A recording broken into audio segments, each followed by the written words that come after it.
Here you go, sir. So this is the shuttle bus train. Okay. All right, grazie. Go in 2 minutes. Oh, okay. I better rush then. Let's get out of here. Let's get to the hotel.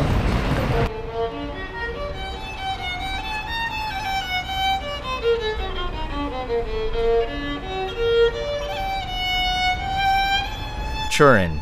The sunlight hitting Italy this time of the year gives off a cooler representation of hues. Very nice to the eyes, both on cam and off cam. A subtle vibrancy, if I may say. Of all the colors, the important one on this trip is the color orange. I got a call from Anna, KTM Marketing, asking if I was available to try out the new Duke 390 in Europe.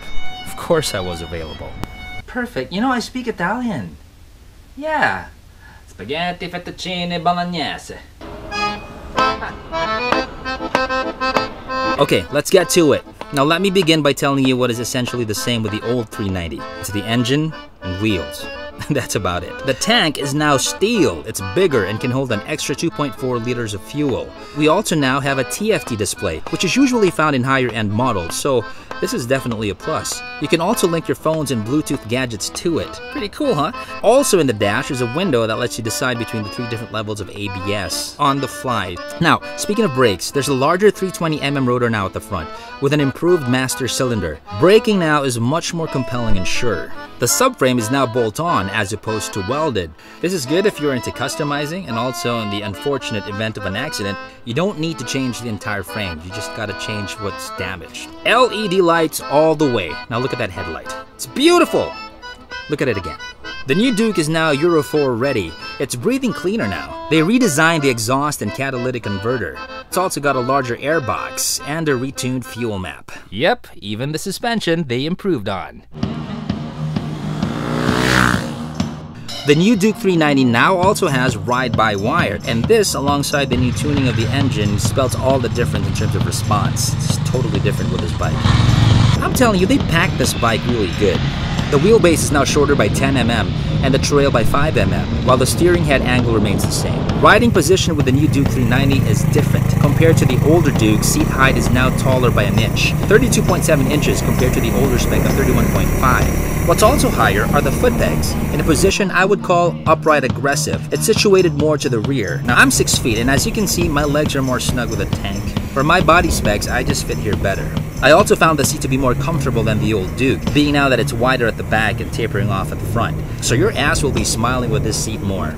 Our spearhead for the ride is from KTM PR, and his name is Luke. The riding was okay? Not too fast, shall we? Okay, really sorry with my pronunciation of the names. Lucero? Zach? Yeah. With me. You're first. I don't know many people named Luke, and when I hear that name, I think of Star Wars. And Luke had a Jedi aura about him. We felt a sense of security and trust that the ride will go well.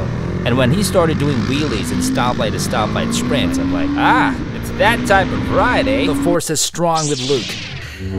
Now, riding in Italy is very different from riding in Manila, let me tell you that. Buongiorno. Buongiorno. Buongiorno. Here, they respect each other on the road. They give way to each other. If you're on the left side and there's a car in front of you, they see your bike, they're gonna go to the right and let you pass. You know, stuff like that you just don't see here in Manila. Unlike in Manila, you have all sorts of beings not supposed to be on the road, like cows, dogs, jaywalking humans. So when Luke told me to let her rip in a nice clean stretch of road, I went for it.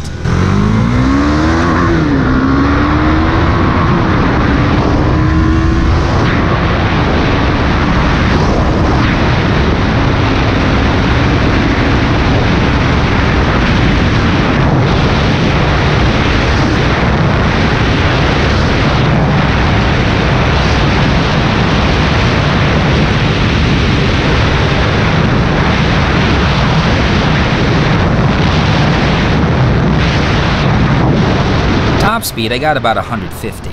Interestingly enough, the RC390 feature that I did a few months back got me 172 kph. I'm not sure why that is, considering it's the same engine and gearing. Yes, aerodynamics is a factor, but at those speeds, that would only mean I'll be reaching the top speed later.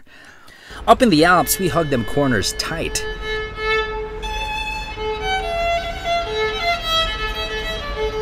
Handling is superb. easy and feeds confidence to the rider.